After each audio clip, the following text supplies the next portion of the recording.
BFM Business, Intégral Bourse, jusqu'à 18h, le Club de la Bourse.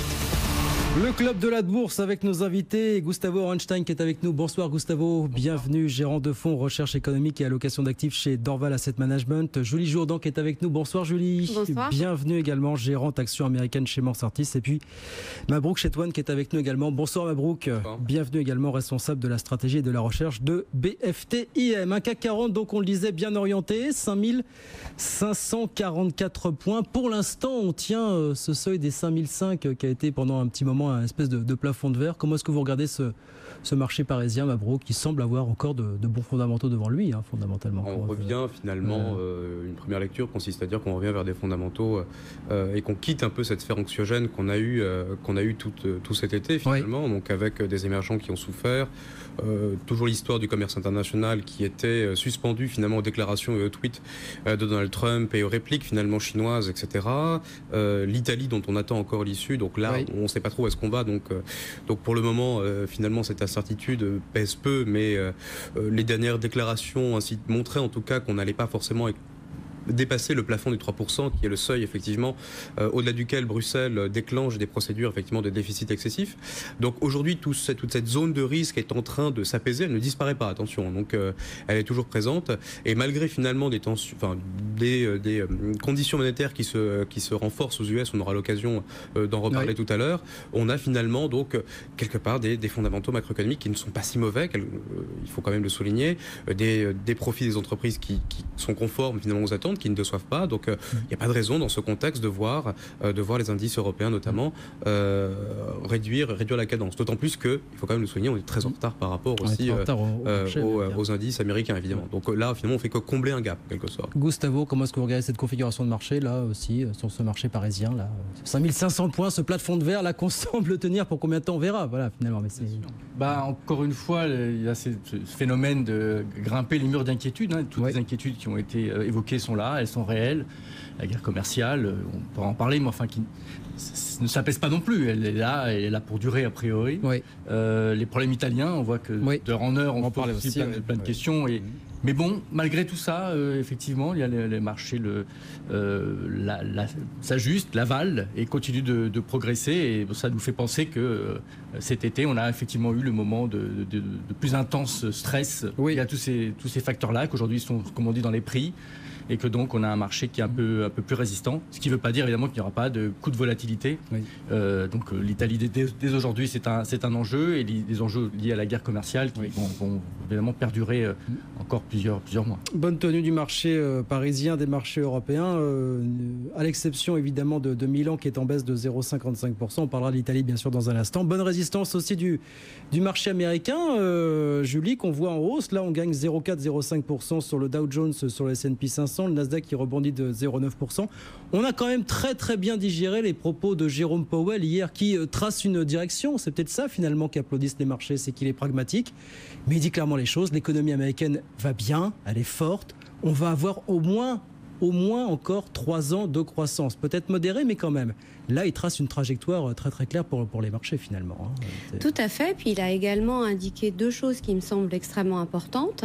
La première, c'est l'inflation. Ouais. C'est qu'il a précisé en fait les anticipations de la Fed sur l'inflation, et que cette inflation devrait évoluer entre 2,1 et 2% sur la fin de cette année et sur les 2 prochaines années. Donc c'est vrai que cette incertitude, cette inquiétude sur l'inflation semble, aux yeux en tout cas de la Fed, quelque chose qui est plutôt maîtrisable, ce qui explique aussi pourquoi finalement ils sont assez modérés dans leur rythme de hausse des taux, alors qu'on a une économie qui continue de montrer des signes d'accélération, et on l'a vu lors des différents chiffres de PMI, et on le voit également dans les indicateurs de confiance, où on voit que la consommation des ménages continue également de s'accélérer. Donc c'est vrai qu'on a une économie qui va très bien, on a des entreprises qui vont très bien, mais on a une inflation qui reste extrêmement bien canalisée. Donc ça, c'était un des messages rassurants.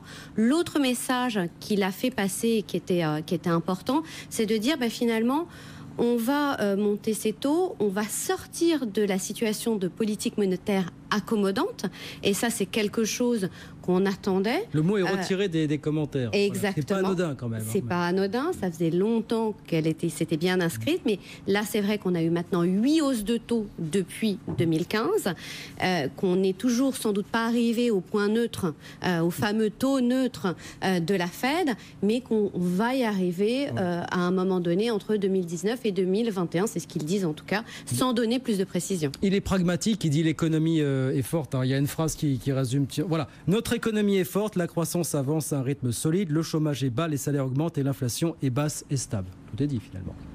Là, on a un portrait. Mais il dit quand même aussi, et ce qui n'était pas forcément le cas dans ses précédentes communications, il parle un petit peu plus des tensions commerciales en disant il y a des inquiétudes quand même grandissantes des entreprises du pays américaines quant aux effets sur leur activité, risques concernant les chaînes d'approvisionnement, l'accroissement des coûts, les pertes de parts de marché.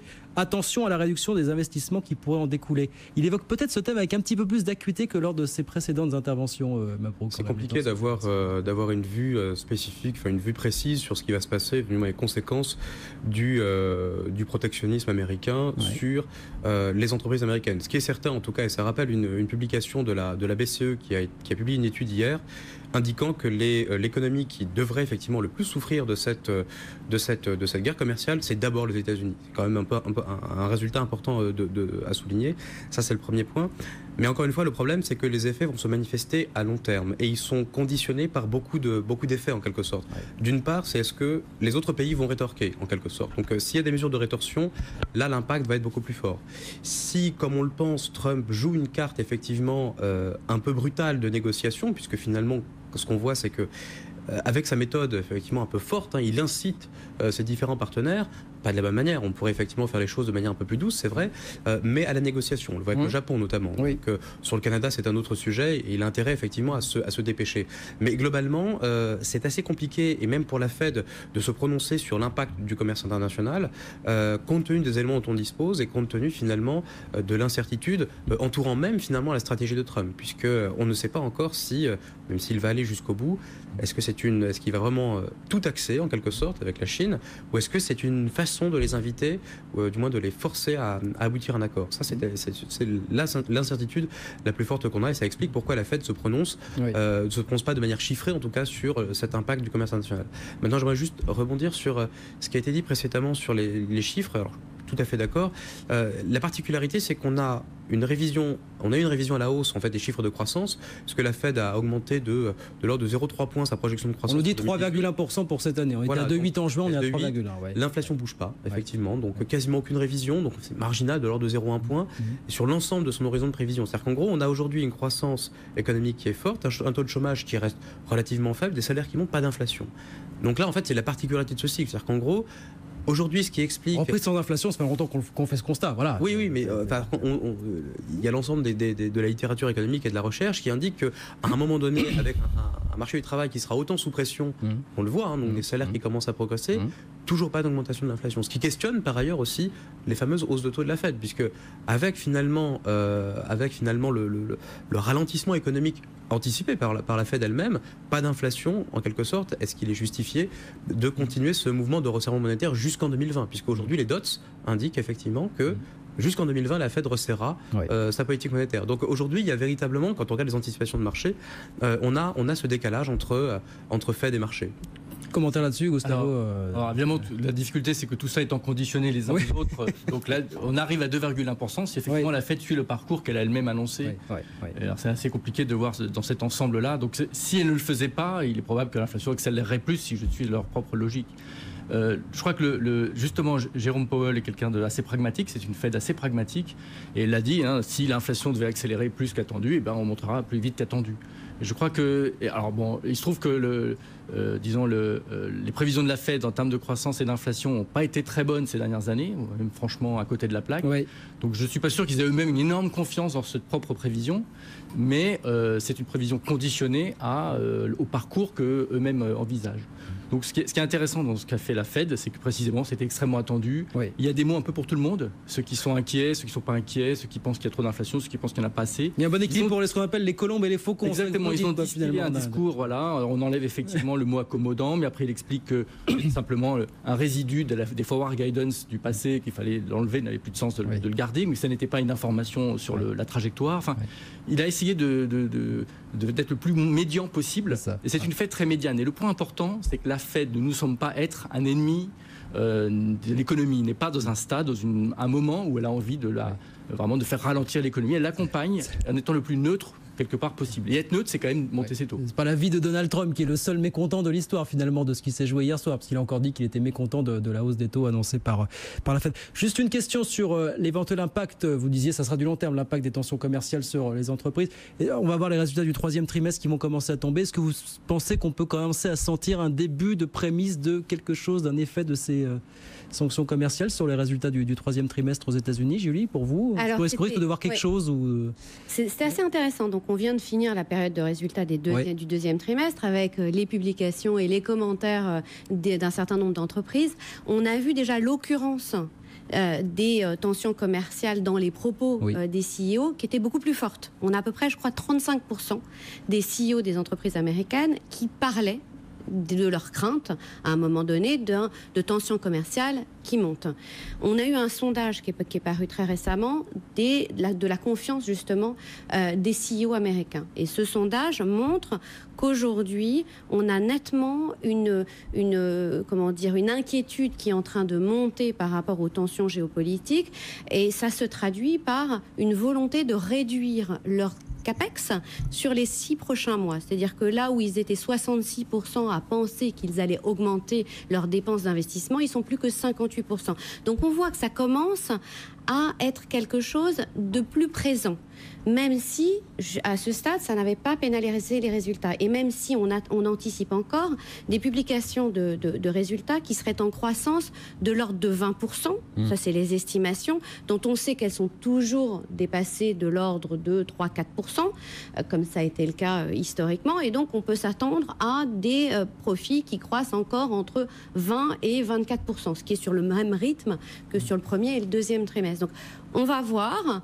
Aujourd'hui, je pense que c'est encore un petit peu tôt. La vraie inquiétude, c'est plutôt 2019. C'est pas encore ni ce trimestre, ni le dernier trimestre. Ça va vraiment être sur 2019 qu'on devrait avoir l'intégralité, puisque les droits de douane, s'ils continuent à être mis en place, basculeront à 25% à ce moment-là. Donc c'est vraiment en train de monter en puissance de manière progressive. Et la dernière chose que j'ajouterais, c'est qu'on voit bien dans la politique de Trump, je pense qu'il y a deux options, enfin il y a deux façons dont il voit sa politique. Et il y a vraiment la façon dont il traite finalement l'automobile avec quasiment l'intégralité des pays. Et on le voit dans les négociations qu'il va ouvrir avec le Japon. C'est vraiment un sujet majeur parce que c'est son électorat derrière. Donc on l'a vu avec l'Europe, on le voit avec le Japon, on l'a vu avec la Corée, on le voit avec le Canada ou le Mexique. Et il y a la Chine. Et la Chine, c'est un autre domaine. C'est vraiment un domaine où il y a une volonté de vouloir revisiter les relations, notamment sur la propriété intellectuelle. Et c'est encore une autre dimension qui est beaucoup plus difficile à préjuger de la façon de l'issue dont ça va évoluer. Je pense qu'il faut vraiment voir les relations un peu de cette manière-là. On va marquer une petite pause, 17h17 sur BFM Business. Les marchés toujours bien orientés, le CAC 40, 5541 points quasiment sur le plus haut de la journée, plus 0,58%. Wall Street également bien orienté, on gagne 0,5-0,6% sur le Dow Jones et le S&P, quasiment 1% sur le Nasdaq. On marque une pause. Dans un instant, on parle de quoi? De l'Italie, l'autre gros sujet du jour pour les marchés. À tout de suite. BFM Business, Intégral Bourse, jusqu'à 18h, le Club de la Bourse. 17h20, le Club de la Bourse, oui, jusqu'à 18h, avec nos invités Gustavo Orenstein chez Dorval AM, Julie Jourdan chez Mansartis et Mabrouk Chetouane avec nous chez BFT IM, marché parisien, toujours bien orienté sur les plus hauts de la journée encore. Là, on progresse toujours et encore, plus 0,52%. 5541 points, des marchés donc bien orientés malgré l'incertitude qui règne du côté de l'Italie, parce qu'on a encore une journée, une soirée, ça se trouve, qui s'annonce assez agitée. Vous savez qu'on attend une réunion qu'on nous attend annoncée pour 19h, maintenant qu'on nous annonce pour 20h, mais qui doit se tenir absolument aujourd'hui, réunion entre les principaux dirigeants de la coalition pour statuer sur un point notamment, quelle sera l'ampleur du déficit budgétaire inscrit dans le budget italien pour 2019. Vous savez que c'est la question de savoir si on va mettre en application tout ou partie des mesures annoncées pendant la campagne législative et qui font un petit peu frémir les marchés. On parle notamment à ce revenu de citoyenneté. Et tout ça, les marchés attendent d'avoir des réponses à ces questions. Ça provoque un petit peu d'effervescence sur le 10 ans italien, alors qui est aux alentours de 2,89%. On est monté jusqu'à 2,92, 2,93 pour l'instant, ce qui faisait quand même 7-8 points de base de hausse par rapport à la clôture d'hier soir, ce qui est quand même beaucoup. Mais c'est vrai, Gustavo, on va commencer avec vous, que les marchés attendent de savoir véritablement comment va se solder ce feuilleton. Entre 1,6% de déficit, c'est ce que souhaite le ministre de l'économie Giovanni Tria, jusqu'à 2,4%, nous disent les leaders de la Ligue du Nord et du mouvement 5 étoiles. Ça fait quand même une sacrée différence. Voilà, c'est pour ça qu'il faut se mettre d'accord sur deux, comme ça tout le monde va être content. Et ça peut passer comme ça. Après tout, on fait un 6, 2, 4, on fait 2, on essaie de sauver la face et de continuer bon an mal an avec cette question italienne. Ce qu'il faut comprendre, c'est qu'évidemment, il y a d'un côté les promesses électorales à la fois de Salvini et de Di Maio, et puis de l'autre côté, il y a une réalité concrète du financement du déficit italien. Et je crois quand même que l'expérience du mois de mai, avec fin mai, quand il y a eu vraiment un énorme stress sur la dette italienne, je pense quand même que ça reste dans la mémoire des hommes politiques italiens et qu'ils savent aussi, ils ne veulent pas finir de façon argentine, ils savent aussi qu'à un moment, les marchés sont aussi assez puissants et peuvent vraiment les emmener dans des territoires où ils ne veulent pas aller. Donc la question, c'est est-ce qu'ils veulent vraiment mener ce combat et risquer éventuellement de la déstabilisation ? Bon, c'est possible s'ils considèrent qu'ils peuvent mettre la faute sur quelqu'un d'autre en disant que c'est la faute de Tria, la faute de l'Europe. Mais c'est pas évident qu'ils ont envie de jouer à ce jeu-là. Donc je pense qu'ils vont essayer plutôt de trouver un deal, de sauver la face sur cet ensemble-là. C'est comme assez confus parce qu'on disait Tria veut ramener les déficits à 1,6% du produit intérieur brut. Les leaders du M5S et de la Ligue veulent 2,4% aux alentours. Ce que nous expliquait tout à l'heure un de nos intervenants, c'était Gilles Mouek de Bank of America Merrill Lynch, qui nous disait la frontière de 2%, elle est pas anodine parce qu'au-dessus des 2%, vous n'arrivez plus à faire baisser la dette, le ratio dette sur PIB d'une année à l'autre. Donc 2%, c'est pas rien. Oui, on sera en dessous des 3% réclamés par Bruxelles, ça c'est une certitude, mais même 2%, il y a quand même un sujet. Alors. Il y a véritablement en fait deux dimensions dans la dette italienne. À très court terme, effectivement, si on rentre dans les clous de Bruxelles, donc inférieur à 3%, on respecte les limites, donc tout va bien, on n'est pas non plus, on ne se fait pas rattraper par la police en quelque sorte, mais il faut voir à plus long terme, entre guillemets, est-ce que la dette est soutenable ? Donc, et la dette soutenable, ça suppose deux choses. Ça suppose d'avoir une économie relativement forte, assez puissante en tout cas, pour générer suffisamment de croissance pour pouvoir rembourser effectivement cette dette. Or, quand on regarde les projections de croissance potentielle, que ce soit de la Commission européenne ou d'autres mesures effectivement qui sont effectuées, la croissance potentielle italienne, elle oscille entre 0,5 et 0,7. Donc très très peu de croissance potentielle. Et quand on sait finalement la fragilité de cette croissance italienne, aujourd'hui on est déjà même finalement sur un espèce de point de retournement. Quand on regarde finalement l'ensemble des indicateurs conjoncturels, ils sont assez mal orientés déjà en Italie à cause de cette incertitude latente qu'on constate. Et on sait pertinemment que passé un certain stade, du coup les effets boule de neige peuvent commencer à se manifester. Ils se manifesteront d'autant plus si jamais en plus on a des marchés qui s'inquiètent d'une trajectoire budgétaire qu'ils estiment non soutenable. Et qu'est-ce qui va se passer ? On va avoir du coup un stress comme au mois de mai, des taux qui vont monter à plus de 3%, effectivement, on avait atteint un 10 ans italien à 3,5. Oui. Et finalement, de facto, il faut rappeler aussi, c'est que le principal poste de dépense, un des principaux postes de dépense de la dette italienne, c'est la charge de la dette. C'est-à-dire le remboursement des intérêts. Si vous avez des taux qui montent, mécaniquement, l'Italie va se retrouver dans de plus grandes difficultés.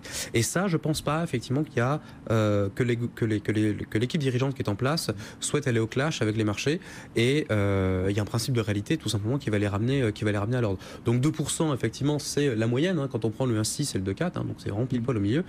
On va converger, a priori, vers cette target-là.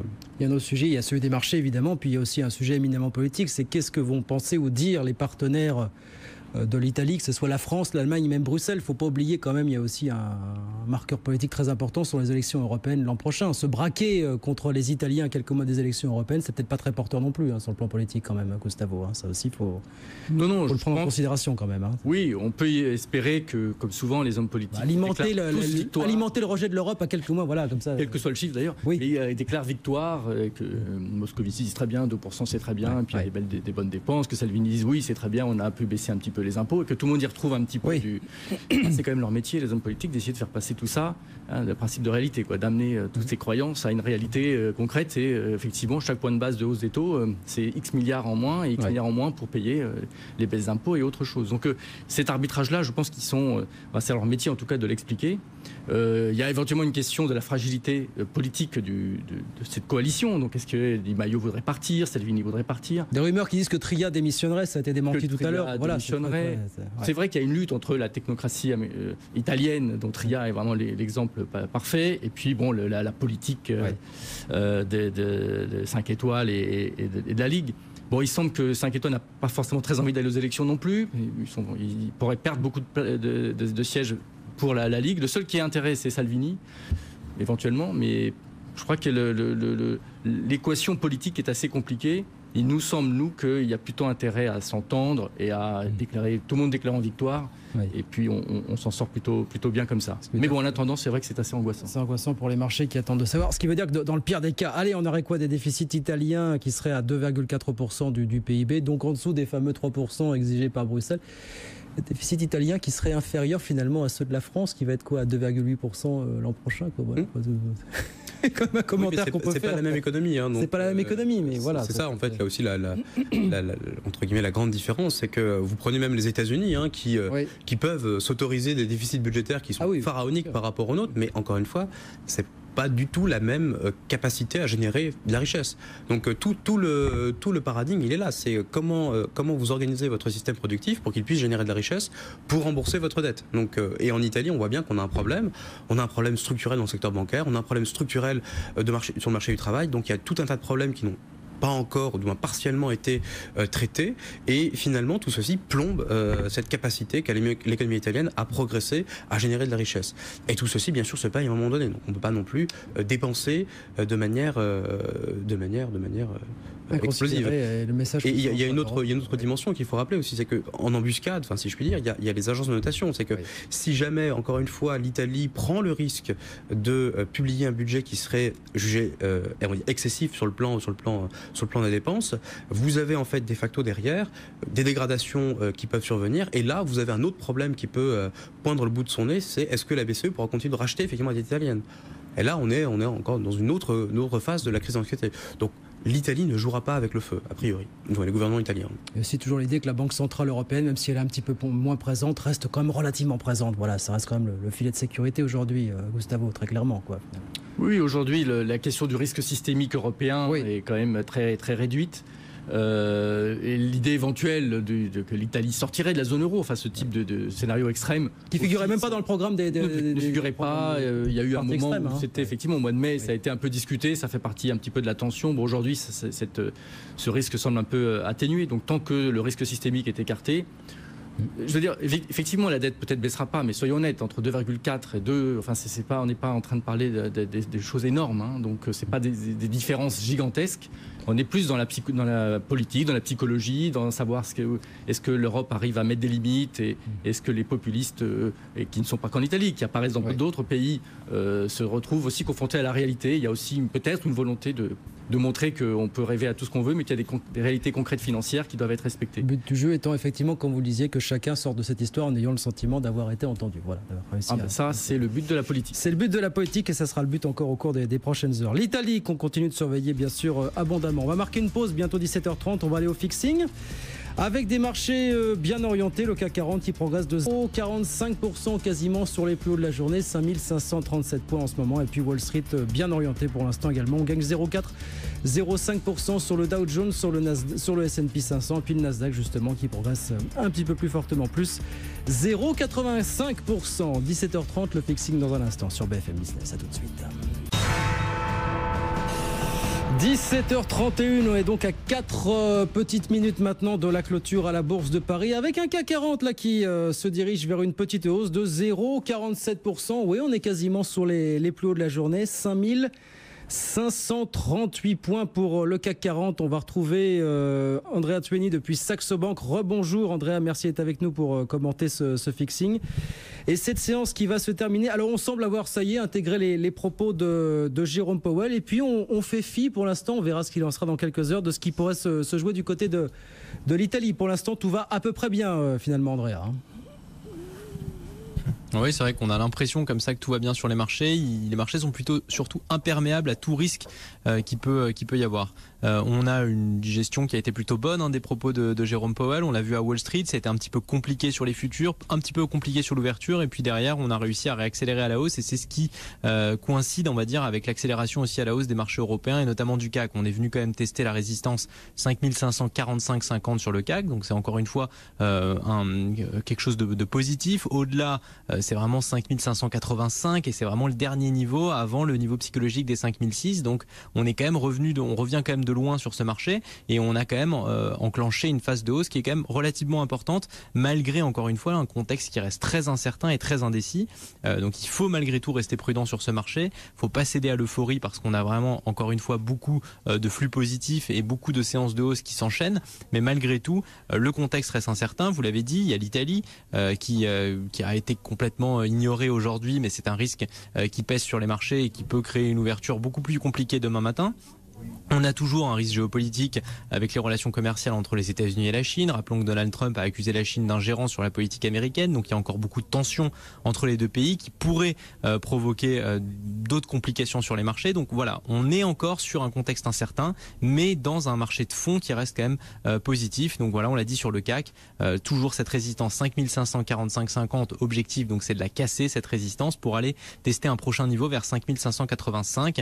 On est loin des signaux d'alerte sur le CAC. Donc pour le moment, tout va bien, on va dire, sur les indices. Idem sur les indices américains. On est aussi pas mal porté par les valeurs techno. Il y a eu pas mal de bonnes nouvelles sur les technos, que ce soit des hausses de recommandations, notamment, qui ont permis justement d'accélérer un petit peu la performance de ces valeurs technologiques sur le Nasdaq. Et c'est ce qui tient pas mal aussi les indices américains depuis l'ouverture.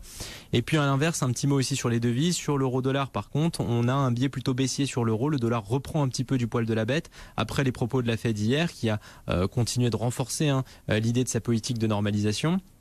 La normalisation de la politique monétaire, donc ça a permis du coup de renforcer le dollar, et l'euro, et lui pour le coup réagit un petit peu à la situation italienne, et ça explique aussi un petit peu la vigueur du dollar par rapport à l'euro.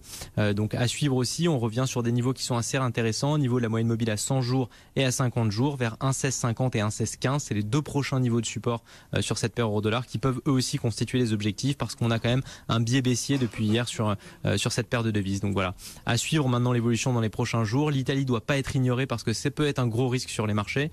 On surveillera notamment le secteur bancaire quand on parle de l'Italie. On a vu qu'aujourd'hui c'était un petit peu compliqué pour ce secteur, mais globalement voilà, on reste quand même positif. On a un marché qui se comporte bien et on est sur des niveaux qui sont quand même globalement assez soutenus. Donc c'est positif, mais il faut rester prudent. Merci beaucoup Andrea Tueni, donc sales trader chez Saxo Bank. Restons prudents effectivement en attendant de voir ce qui va se jouer. Oui, peut-être tard ce soir du côté de l'Italie.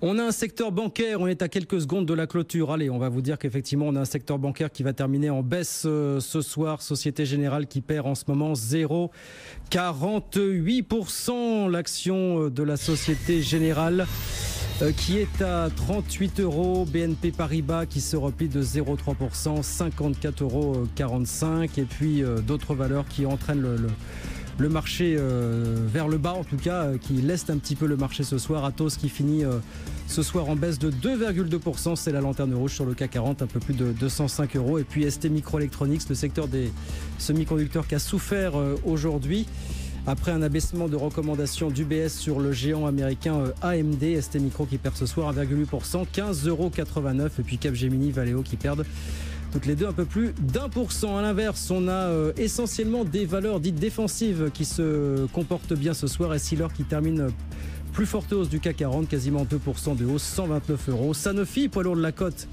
qui progresse de 1,9%, 76,91 €. Et puis d'autres secteurs, d'autres valeurs défensives qui finissent en nette hausse ce soir. Pernod Ricard plus 1,7%, 140,85 €. Ou encore Engie plus 1,2%, 12,56 €. Et puis Total, autre poids lourd de la cote bien sûr, qui termine en hausse d'un peu plus d'1% à 56,02 €. Tout ça nous fait un CAC 40 qui termine ce soir en hausse de 0,5%. Oui, on a tenu le cap des 5500 points qu'on avait refranchi hier. On a fait même mieux que le tenir, puisqu'on termine ce soir à 5540 points sur le CAC 40. BFM Business, Intégral Bourse, on refait la séance. On refait la séance avec nos invités en plateau que je vous représente. Gustavo Ronstein, gérant de fonds recherche économique et allocation d'actifs chez Dorval Asset Management. Julie Jourdan qui est avec nous, gérante action américaine chez Mansartis. Et puis Mabrouk Chetouane qui est avec nous également, responsable de la stratégie et de la recherche de BFTIM. Bah oui, exercice quotidien, sentiment de marché sur, nous disait tout à l'heure Andrea Tuani, ces marchés actions qui gardent un bon fond, une bonne direction. C'est votre sentiment véritablement, Marwan? Oui, puisqu'on a, encore une fois, c'est ce qu'on disait en début de séance, c'est-à-dire qu'en gros, on avait une dissipation des risques. Finalement, même si les banques centrales resserrent, c'est le signe finalement que les choses vont plutôt bien. Donc une banque centrale qui resserre alors que les choses vont mal, ça n'a pas de sens évidemment. Oui. Donc globalement, le sentiment de marché est plutôt positif. Et quand vous regardez même des autres indicateurs de risque, les volatilités implicites, quel que soit le marché, elles sont au plus bas. Donc il n'y a pas de raison aujourd'hui de péril en la demeure. Et puis finalement, les investisseurs ont peut-être aussi envie de reprendre un peu de risque. On le voit sur d'autres classes d'actifs un peu plus risquées, comme le crédit, que ce soit l'investment grade ou le high yield européen. On voit effectivement des spreads qui se compriment aussi. Donc on a cette volonté de vouloir récupérer un peu de risque pour un peu récupérer un peu de performance par ailleurs avant la fin de l'année. Donc là, il n'y a pas encore une fois de sentiment négatif qui se dessine, qui se profile. Aujourd'hui, cette nappe de risque en quelque sorte est en train de pas de se dissiper, mais en tout cas elle est présente mais en tout cas elle marque moins l'esprit des investisseurs qui se sont peut-être habitués à tout ceci. Toile de fond toujours favorable. Enfin, on le disait un petit peu, rotation sectorielle. Là, on voit depuis quelques temps que les valeurs qui étaient très plébiscitées, là, on pense à Paris aux valeurs du luxe, du côté de New York aux valeurs américaines, notamment les valeurs tech. Bon, un petit peu moins peut-être prisées. Et puis retour de quelques valeurs, quelques secteurs autrefois délaissés qui reviennent un petit peu en grâce. Comment est-ce que vous regardez tout ça, vous, Gustavo, fondamentalement, là, cette rotation sectorielle sur Oui, je dirais qu'une hausse tirée effectivement par des valeurs défensives, ça ne ressemble pas non plus à une énorme euphorie. C'est vrai. Donc la prudence est là, dans les types de valeurs que les investisseurs favorisent. Je ne connais pas trop les volumes aujourd'hui, mais c'est peut-être pas forcément énorme. Donc il y a quand même un peu de prudence. Et ce qu'on a, c'est encore une fois le marché qui gravit ce mur d'inquiétude. On est toujours surpris, on se dit, je ne comprends pas, il y a plein de risques. Mais bon, oui, mais en attendant, il y a quand même un peu d'appétit qui revient. La stabilisation des émergents, on voit quand même un certain nombre de devises émergentes qui s'apprécient assez fortement. Même d'ailleurs suite au discours de Jérôme Powell, ce qui montre bien que, en tout cas, la Fed ne fait pas peur. Et que si les émergents ont des difficultés, c'est pas forcément à cause principalement de la Réserve fédérale, mais pour d'autres raisons. Donc voilà, il y a cet environnement où on a envie d'en prendre un peu plus de risques, d'aller chercher quelques primes de risque qui ont beaucoup augmenté cet été. Voilà, et donc ça donne cet environnement plus porteur. Mais c'est vrai que ça reste quand même une certaine prudence, on le voit dans les rotations. Un peu plus de 3,3 milliards échangés ce soir sur Nice Euronext, voilà, sur le marché parisien pour votre information. On parlait de cette rotation sectorielle. Comment vous regardez ce qui se joue sur les valeurs américaines, vous, en ce moment, Julie, finalement? Ouais, on dit que les techs un petit peu moins. Voilà, est-ce qu'on est arrivé au bout du cycle, enfin, depuis le temps qu'on en parle sur ces Alors déjà, il faut savoir de quoi on parle, parce que les techs, il y en a beaucoup qui maintenant sont plus tech. Maintenant, elles sont dans le nouveau secteur qui s'appelle communication. Mais oui, puisqu'il y a réorganisation exactement. Des secteurs. Donc ça a été un des gros mouvements à la fois de vente et puis d'achat, puisqu'en fait, ce qui était, donc pour réexpliquer très très brièvement, on avait un secteur télécommunications aux États-Unis qui représentait à peu près 2,5% de l'indice, et ce secteur est transformé en un nouveau secteur qui s'appelle communication, qui intègre également tout ce qui est médias. Donc dans médias, on va trouver aussi bien les studios de cinéma, les câblos opérateurs, les agences de publicité, mais également tout ce qui est réseaux sociaux. Oui. Donc Facebook, Google, Twitter rentrent dans ce nouveau secteur. Donc bien évidemment, ça a donné lieu à des mouvements de très grande ampleur en termes de vente sur les ETF qui étaient ETF techno, qui ont dû vendre leur Facebook, leur Google, par exemple.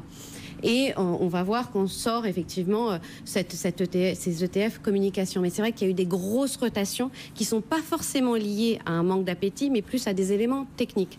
Après, est-ce qu'il y a des sorties potentielles? Est-ce qu'on arrive finalement à un haut de valorisation sur le secteur de la tech aux États-Unis? Je dirais que c'est sans doute trop tôt aujourd'hui pour le dire.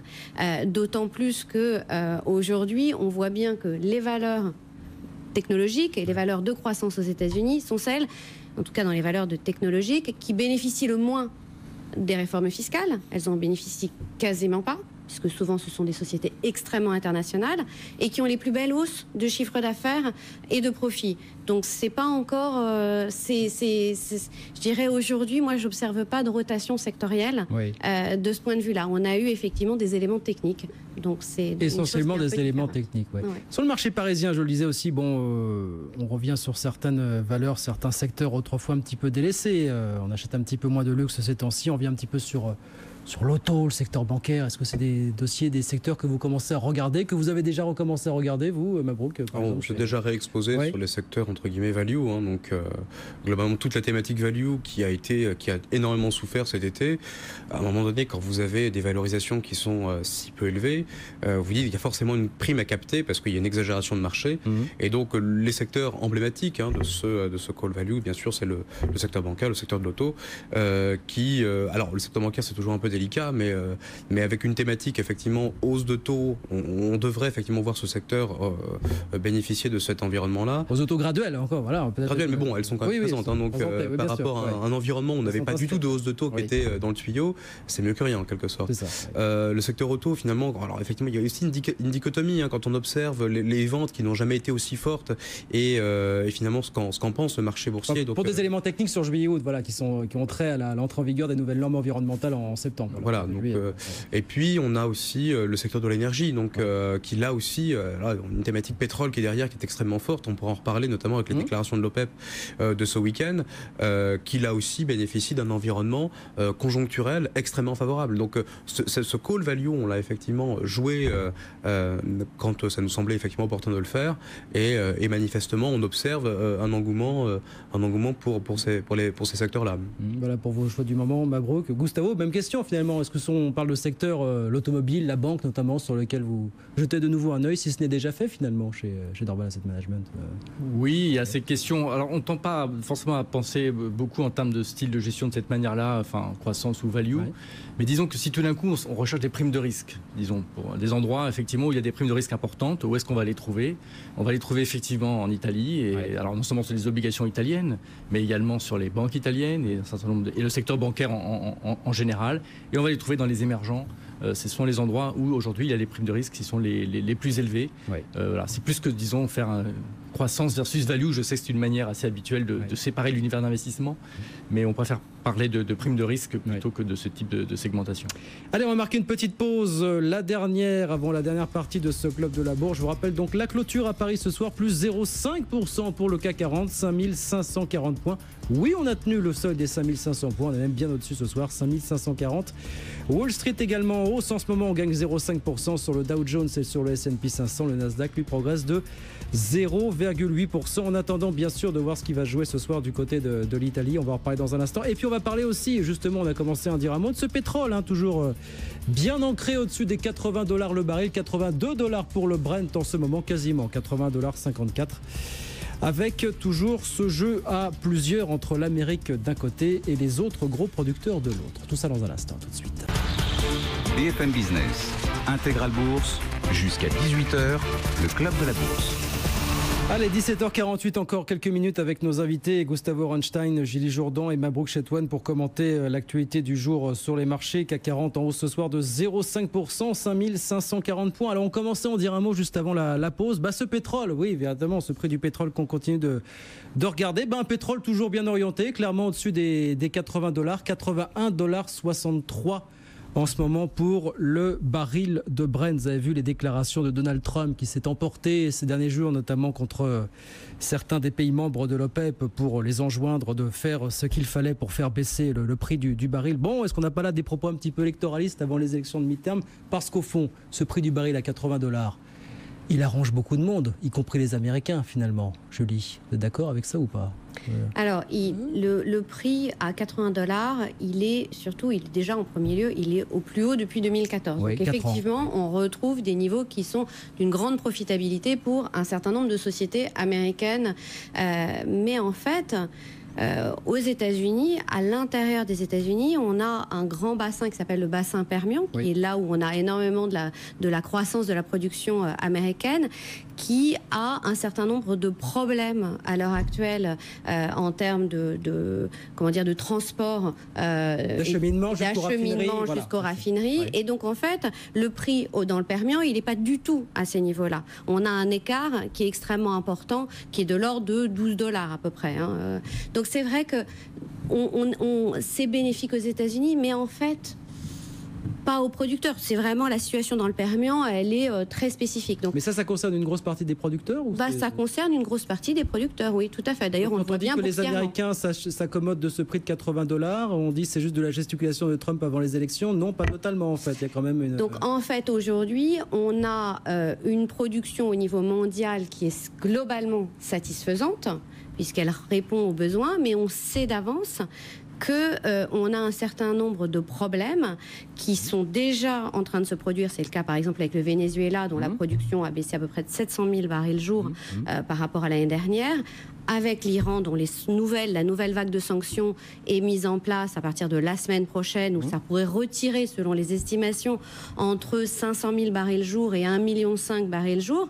Et donc, en fait, cet équilibre aujourd'hui qu'on a entre l'offre et la demande risque d'être mis à mal. Alors, on sait aussi que l'OPEP, aujourd'hui, avait donné des objectifs de production qui n'y sont pas exactement, donc ils ont une marge de manœuvre, et que finalement, les prochaines décisions en matière de production, ça sera en décembre. Effectivement, Trump met la pression pour qu'il y ait une hausse au niveau de la production qui soit annoncée en décembre. Est-ce que ça sera le cas? Rien n'est sûr de ce point de vue-là. L'Arabie Saoudite étant quand même la plus grosse variable d'ajustement dans ce cas-là, ça dépendra effectivement d'eux. Mais aujourd'hui, on sait que le rapport offre-demande, il risque d'être mis à mal très rapidement. Le souhait des Américains, c'est qu'on puisse compenser en fait ces quelques 2 millions de barils finalement qu'on trouvera plus demain du côté de l'Iran et du Venezuela, c'est ça. Voilà. Sauf qu'apparemment les choses n'ont pas l'air si simples que ça. Est-ce que c'est pas si simple parce que globalement, ce sont des sanctions qui sont initiées par Trump qui finalement vont affecter l'Iran. Le problème, c'est qu'il y a un autre pays qui joue la variable d'ajustement, c'est la Russie, qui est devenu un énorme producteur de pétrole. La Russie est l'allié de l'Iran. Donc, globalement, est-ce que la Russie ira effectivement voler au secours de Donald Trump ? Il faut se poser la question. Donc il y a quand même des équilibres stratégiques qui sont derrière, et Donald Trump n'a pas réfléchi. Enfin, donc globalement, c'est vraiment un jeu à plusieurs coups en quelque sorte sur finalement quels étaient les soutiens qu'il pouvait avoir. L'Arabie Saoudite peut effectivement monter sa production, mais pas non plus compenser l'intégralité de la production, c'est impossible. C'est le problème en fait. Oui, c'est la difficulté. Et puis globalement, les États-Unis, faut bien voir qu'un pétrole à $80, ça peut arranger certains producteurs en termes de rentabilité. Ça arrange absolument pas les consommateurs, qui font la plus grosse contribution au PIB. Enfin, la création de richesse, c'est la consommation. Et si vous avez une consommation qui souffre effectivement d'un prix du pétrole qui est trop élevé, vous avez une baisse de pouvoir d'achat.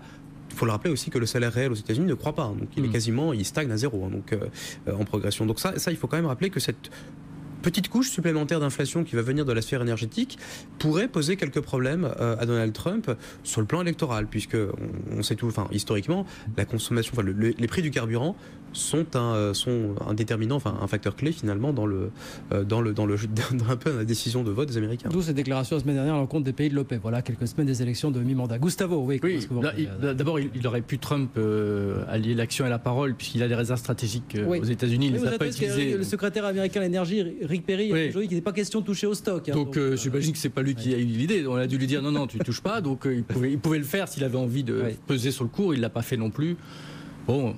L'histoire toujours avec le pétrole, c'est que si ça reste entre 70 et 80 ou 85, mais si on se stabilise dans ces endroits-là, étant donné la baisse d'impôts qu'il y a eu aux États-Unis et les taux de chômage très bas, enfin le feel-good factor très fort aujourd'hui aux États-Unis, ça va passer comme une lettre à la poste, ça pose pas beaucoup de problèmes. C'est plus difficile pour d'autres pays qui sont déjà d'autres difficultés à gérer. Je pense à l'Inde, la Turquie n'a pas besoin en plus d'un pétrole trop cher.